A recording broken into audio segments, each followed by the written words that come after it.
আপনারা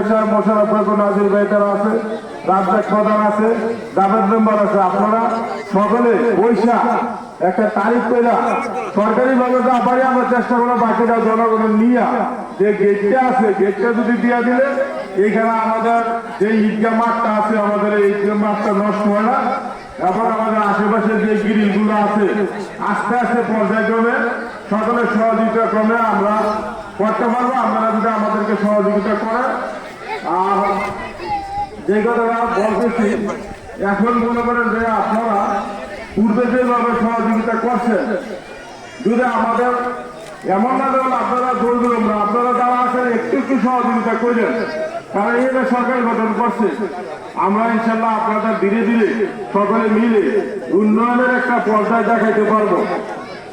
আর জামাত মেম্বার এখানে আছে কিনা জানি না, থাকলে ভালো কথা। তুমি আমার এই ঈদগাহের মধ্যে তোমার এই ক্ষমতা থাকা অবস্থা একটা কিছু দেওয়া হয় ঈদগাহ তুমি গ্রিল করে দিবা নাকি ফুল করে দিবা কি করে দিবা দেখি তো কত রাস্তাঘাট করতে আসা এখানের মধ্যে একটা দিয়া আমরা সহকারে সহযোগিতা করে যদি ঈদগাহটা সুন্দর করতে পারি তাহলে সমাজের সকলে উপকৃত হবে।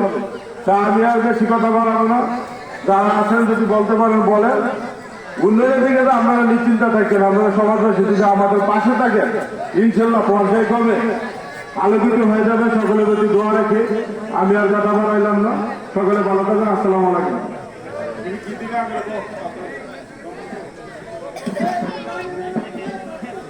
আসসালামু আলাইকুম।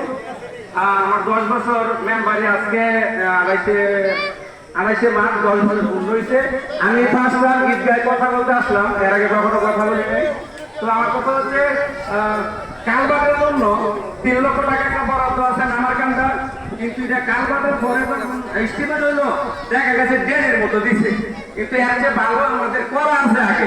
তখন আমরা ওই ভাইদের সাথে কথা বললাম যে ভাই আমাদের ওই জায়গায় করা দরকার নাই, আমরা ঈদগাহ ফাঁকা করবো একটা বরাদ্দ আছে দিয়ে দেবে কাজ ঠিক করে। তখন 1 লক্ষ টাকা ফাইন দিয়ে দিব এই কথাটা বলছে। আমার কথা হচ্ছে 1 লক্ষ টাকা দিয়ে যতটুকু যা করা যায় এটা নিয়ে আমরা সবাই নিয়ে আলোচনা করি।